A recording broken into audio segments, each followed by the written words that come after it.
What's up, guys? It's your boy DSGaming, and today we're going to be talking about should you summon for Shenhe. So we're going to be going over everything you need to know, because I know a lot of you guys want to know if you should summon for her, opposed to if you shouldn't, or what you should summon for, whatever. So this video is going to be about Shenhe, and then my next video is going to be about all of the banners, because we do have a lot of banners coming with this next update. So I'm going to be covering all that in the next video, so stay tuned. But anyway, Shenhe, right? If you guys don't know, she is a Cryo polearm user.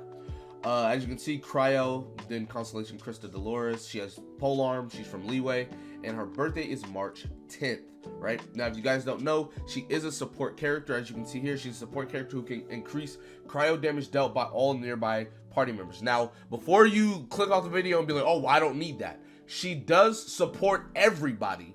Right, she supports all damage increases, whether it's elemental or physical, but she increases cryo damage even more, and we're gonna get into what that means exactly. So, looking at her essential materials, you obviously have the cryo rocks.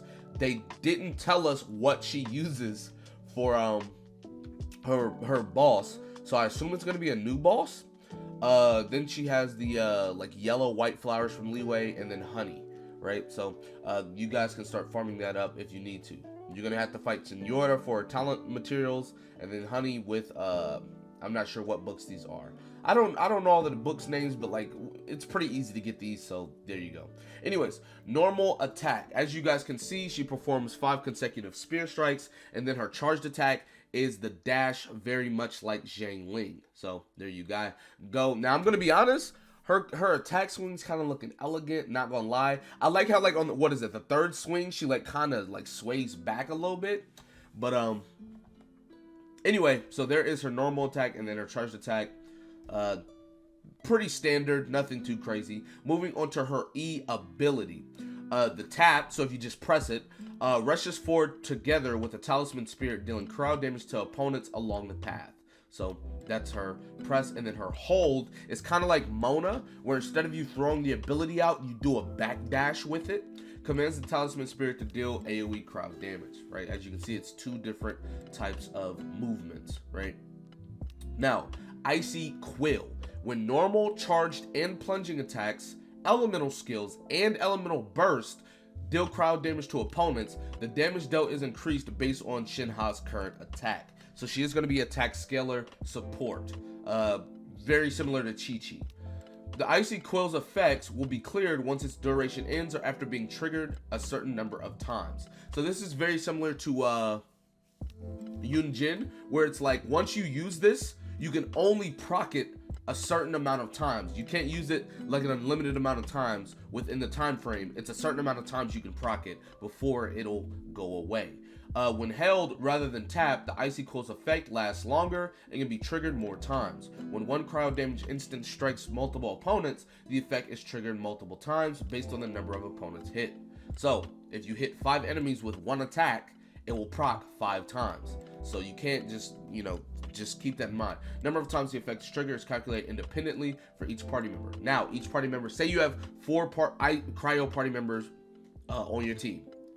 You can use Ganyu, proc it 5 times, switch to another cryo user, proc it 5 times, switch to another, so they all get their stacks independently. So that's what that means right there. Now, moving on to her ultimate ability. Unleashes the power of the talisman spirit, allowing it to roam free in this plane, dealing AoE cryo damage. The talisman spirit then creates a field that decreases the cryo resistance and physical resistance of opponents within it. It also deals periodic cryo damage to opponents within the field. So there you go. Now, the reason why I said she buffs everybody, but she buffs cryo more, is mainly because it's based off of normal attacks, charged attacks, elemental skills, elemental burst, right?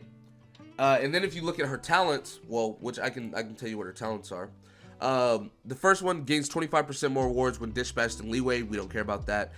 An active character within the field by Divine Maiden's Deliverance, which is her ultimate, increases crowd damage by 15%. So there's the crowd damage bonus. But then Spirit Communal Seal, and this is her E ability, right? or Spirit Spring, but it's, yeah. After Shenhe uses Spring Spirit Summoning, a lot of S's, she will grant all nearby party members the following effects. If you press her elemental, press her ability, elemental skill and elemental burst damage is increased by 15%, and if you hold her E ability, normal, charged, and plunging attack damage increased by 15%. So she does kind of buff everybody, but let's be real, the vast majority of her buffing is for cryo damage. And the reason why I keep saying this is because if you guys are not running a cryo damage DPS, like if your main damage dealer isn't Ganyu, or I mean Ayaka as well, then Shenhe probably isn't a character you're looking to summon for. Now, let's say you main Ganyu or you main Ayaka, or if you're that type of person, you main Changyun or whatever. The point is, if you are running a cryo damage DPS, even Eula works in this instance because Eula does do cryo damage, and on top of that, her E ability does buff physical damage as well, right? So that's going to be really nice for Eula, because Eula can proc all of her stuff because of the cryo damage, and Eula does have physical damage, which you need cryo damage and electricity to get the conduct to make it better. Anyways, the point is, you want to be running a cryo damage DPS, or Eula in this instance, for her to be viable or to work. Now keep in mind, she is purely a support, so as far as should you summon, you really don't need to summon because she's only a support. But if you are looking to make your team that much stronger, she will be very beneficial to you if you're running a cryo DPS. She scales off of attack percent. Her ascension stat is attack percent, so that's very nice. And if you look at her banner right here, you will see her banner has a cryo unit on it, which is pretty cool, and then Yunjin. Yunjin is really good in the teams that aren't Geo because she has a talent that scales off of that.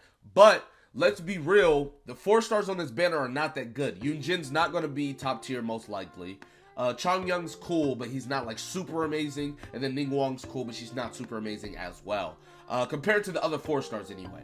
So the banner is pretty lackluster, I'm going to be honest. Not to mention, Yunjin, you can get Yunjin for free during the event, so you don't even need to summon to get Yunjin.